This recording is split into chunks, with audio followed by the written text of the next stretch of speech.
तर एम2च्या PYQ सिरीजमध्ये आज आपल्याकडे आणखी डबल इंटिग्रेशनचा एक क्वेश्चन आलेला आहे, ज्यामध्ये आपल्याला म्हटलेलं आहे की इंटिग्रेशन इन पोलर फॉर्म करायचं आहे. पोलर फॉर्म जर तुम्हाला आठवत नसेल तर आपण थोडं डिस्कस करू इथे. आणि हे इंटिग्रेशनची आपल्याला ऑलरेडी लिमिट दिलेली आहे. सर्वात आधी काम काय, जर हे फंक्शन आपलं एक्सचं असेल म्हणजे ही कशाची व्हॅल्यू ॲक्च्युली वायची व्हॅल्यू आहे. जर लिमिट अप्पर वायची असेल तर लोअर लिमिट पण कशाची आहे, वाय. सेम लॉजिकली जर ही वायची लिमिट झाली तर बाहेरची लिमिट कशाची असणार आहे, एक्सची लिमिट असणार आहे. ठीक आहे. आधी आपण काय करून घेऊ, हे लिमिट्स लिहून घेऊ. बघा आपल्याकडे ज्या लिमिट्स आहेत त्या लिहून घ्यायच्या. आधी आपल्याकडे मिळालेलं आहे वायची अप्पर लिमिट आहे √a² - x². तर थोडं सिम्प्लिफाय केलं आपण की स्क्वेअरिंग बोथ साईड मला मिळालं y² = a² - x². आणि x² ला जर या साईडला घेऊन आलो मी लेफ्ट साईडला तर x² + y² = a². हे मला इक्वेशन मिळालं. तर तुम्हाला जर लक्षात येत असेल तर हे इक्वेशन कशाचं, इक्वेशन सर्कलचं आहे. या सर्कलची खासियत काय, याचं सेंटर कुठे आहे 0,0 आणि याचा रेडियस किती झाला r = a. हा a² म्हणजे r² बरोबर असतो. सेकंड आपल्याला कंडिशन दिलेली आहे y = 0. जर तुम्हाला माहीत असेल y = 0 एका लाईनचं इक्वेशन, ती लाईन कुठली आहे, x ॲक्सिस आहे.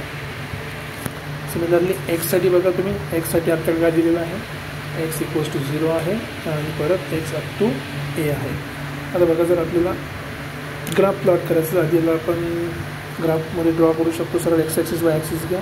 त्यासाठी पोलर फॉर्म लिहायची गरज नाही. ग्राफ तुम्ही कसाही ड्रॉ करू शकता. ही माझ्याकडे आहे सपोज x ॲक्सिस आणि इथे माझ्याकडे आहे सपोज y ॲक्सिस. ठीक आहे. आता आपल्याकडे जे जे पॉईंट दिले त्या पॉईंटवर लक्षात द्या. बघा हे x ॲक्सिस आहे, y ॲक्सिस आहे. पहिला पॉईंट जो माझ्याकडे आहे तो पॉईंट अशा प्रकारे आहे की x = 0 आहे. x = 0 म्हणजे काय होते, जर तुम्हाला आता बघितलं असेल तर y = 0 x ॲक्सिस आहे. तर x = 0 काय झालं आहे, x = 0 तुमचा y ॲक्सिस. तर पहिली माझी लाईन झाली आहे y ॲक्सिस म्हणजे x = 0. दुसरी माझी लाईन तयार आहे माझ्याकडे y = 0 म्हणजे x ॲक्सिस. तिसरी लाईन काय दिली आहे, x = a. तर एक्सची व्हॅल्यू a असेल कुठेतरी, इथून थोडं समोर गेलो इथे कुठेतरी माझी एक्सची व्हॅल्यू काय असेल, a. तर एक्सची व्हॅल्यू हमेशा कॉन्स्टंट जर फिक्स राहत असेल तर मी त्याला करू शकतो वर्टिकल लाईनमध्ये ड्रॉ करू शकतो. ठीक आहे. आता तिसरा आणि सगळ्यात शेवटचा इम्पॉर्टंट पॉईंट आहे, आपल्याकडे की एक सर्कल ड्रॉ करायचा आहे. आणि या सर्कलची खासियत काय आहे की हा जो सर्कल आहे आपला, हा सर्कल आहे रेडियस a चा आणि ओरिजिनपासून स्टार्ट केला. तर या ओरिजिनपासून मी स्टार्ट केला, हा माझा रेडियस a आहे. इथून हा सर्कल स्टार्ट झाला आहे, असा पूर्ण आपलं सर्कल स्टार्ट झालेलं आहे. ठीक आहे. हे आपलं इक्वेशन झालं सर्कलचं. आता बघा रिजन कसं लक्षात द्यायचं, आपल्याला अँगल माहीत पाहिजे. आधी x = 0 आणि x = a च्या मधात पाहिजे. x = 0 आणि x = a च्या मधात आपल्याला आधीच पाहिजे, म्हणजे लेफ्ट साईडचा रिजन आपल्या कुठल्याही कामाचा नाही. पहिले हे इलिमिनेट केलं. लेफ्ट साईडचा रिजन आपल्या कुठल्याही कामाचा नाही आहे. ओके. ठीक आहे. नेक्स्ट कंडिशन जी आपल्याला लक्षात द्यायची आहे की बघा वायची जी व्हॅल्यू आहे ती 0 पासून, वायची जी व्हॅल्यू आहे आपली ती 0 पासून कुठपर्यंत चाललेली आहे, √a² - x². याच्यासमोर पॉझिटिव्ह व्हॅल्यू आहे म्हणजे वायची व्हॅल्यू आपली 0 पासून, या 0 पासून वरती या पॉझिटिव्ह व्हॅल्यूकडे चाललेली आहे. निगेटिव्ह चालली आहे खाली नाही, म्हणजे फक्त आपण फर्स्ट क्वाड्रंटमध्ये फिरतो आहे. तर आपण सफिशियंटली म्हणू शकतो की मला फक्त हा रिजनची गरज आहे, या खालच्या रिजनची गरज नाही. जर तुम्हाला हे समजलं नसेल तर आपण काय करू, एकदा याची रिजन कळण्यासाठी अँगल पण काढू शकतो. बघा आपल्याकडे ऑलरेडी जी गोष्ट आहे ती अवेलेबल आपल्याकडे आहे की x² + y² काय असते, a². आता जर मी पोलर फॉर्ममध्ये कन्वर्ट करायचं तर एक्सच्या ठिकाणी काय लिहिणार आहे, r cos θ हा जनरल फॉर्म आहे आणि वायच्या ठिकाणी काय येणार आहे, r sin θ. तुम्ही दोघांचा स्क्वेअर करा आणि सॉल्व करा. तुम्हाला मिळालं x² + y² = r² आणि a² ची व्हॅल्यू, x² + y² ची व्हॅल्यू किती काढलेली आहे आपण, a. सो देअरफॉर आपण म्हणू शकतो की r² = a² म्हणजे r ची व्हॅल्यू किती आहे, a च्या बरोबर आहे. फर्स्ट कंडिशन आपला रेडियस भेटला a च्या बरोबर, नो प्रॉब्लेम. नेक्स्ट आपल्याकडे बघा एक्सची व्हॅल्यू 0 दिलेली आहे. एक्सची व्हॅल्यू किती आहे, 0. सो देन x = 0 पोलर फॉर्ममध्ये काय होणार, x होणार आहे r cos θ = किती आला, 0. r किती आहे ॲक्च्युली a च्या बरोबर आहे, ते तुम्ही a लिहिणार. दिस बिकम्स a cos θ. बघा a cos θ आता कॉस्टची व्हॅल्यू 0 केव्हा असते सगळ्याला माहिती आहे. थिटा इक्वल्स टू काय झाला आहे π/2 माझा रिजन आहे. सेकंड तुम्ही x equals to A put करू शकता. So when x is equals to A असेल, हा परत एक्सची व्हॅल्यू काय आहे ए कॉस थिटा आणि हा झाला ए. त्या दोन्ही साईडला एने डिवाईड करा, ए आणि ए कॅन्सल. इथे ए डिवायडेड बाय ए किती झाला 1. सो कॉस थिटाची व्हॅल्यू किती भेटली तुम्हाला 1. तर basically theta equals to 0 degree. म्हणजे बघा आपल्याकडे 2 व्हॅल्यू आलेल्या आहे. आपल्याकडे रेडियस पण आलेला आहे ए आणि अँगल आला आहे 0 पासून π/2. 0 पासून π/2. ठीक आहे, हा पहिला रिजन. ओके, आता इंटिग्रेशन सेटअप करायसाठी हमेशा लक्षात ठेवायचं आता मी सर्वात आखरीला जो व्हॅल्यू सेटअप करतो ती सर्वात आखरीची व्हॅल्यू आहे theta.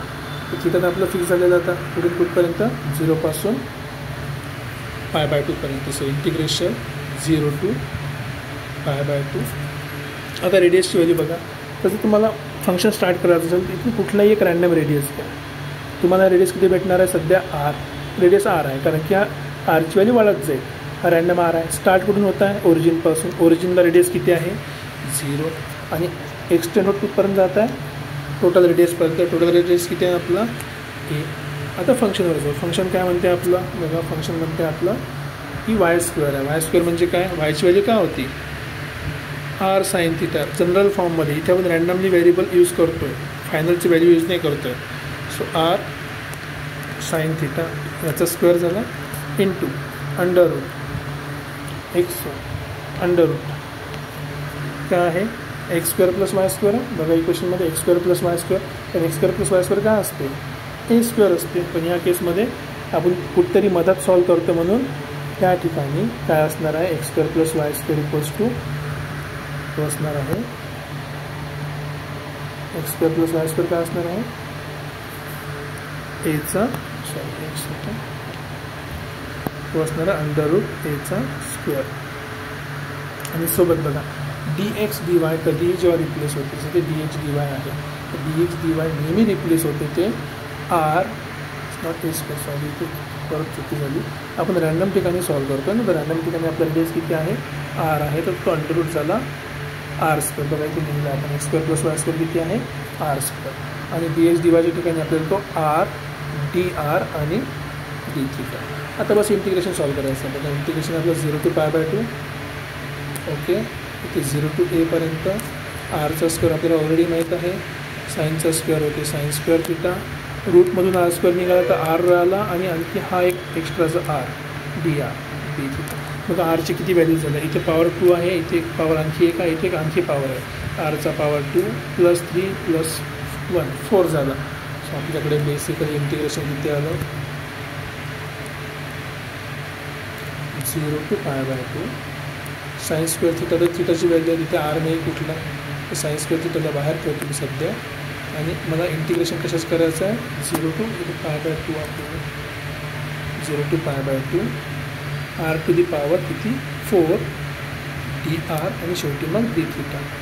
r to the power 4 drचा integration r to the power 5 divide by 5.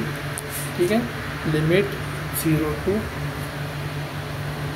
काय ते चुकलं इथे लिमिट परत रिपीट झालेली आहे की असायला पाहिजे पाय आलेला आहे. असायला पाहिजे पाय आलेला आहे. थोडा लॅग चालतो म्हणून लक्षात राहत नाही. ठीक आहे, 0 to a पर्यंत. आणि इथे काय लिमिट नॉट लिमिट. बाकी फंक्शन 0 to π/2 sin² आणि dθ. अगदी सोपं इंटिग्रेशन आहे. r टू दी पॉवर 5 1/5 तर कॉन्स्टंट आहे त्याच्यामुळे कुठेतरी ते बाहेर लिहितो 1/5 बाहेर आलेलं आहे. इंटिग्रेशन काय बाकी आहे 0 to π/2. ठीक आहे, इथे लिमिट जर तुम्ही पुट करणार सिम्पल आहे. 0 पुट केलं तर काही अर्थ नाही आहे. rची व्हॅल्यू 0 होईल सगळं 0 होईल.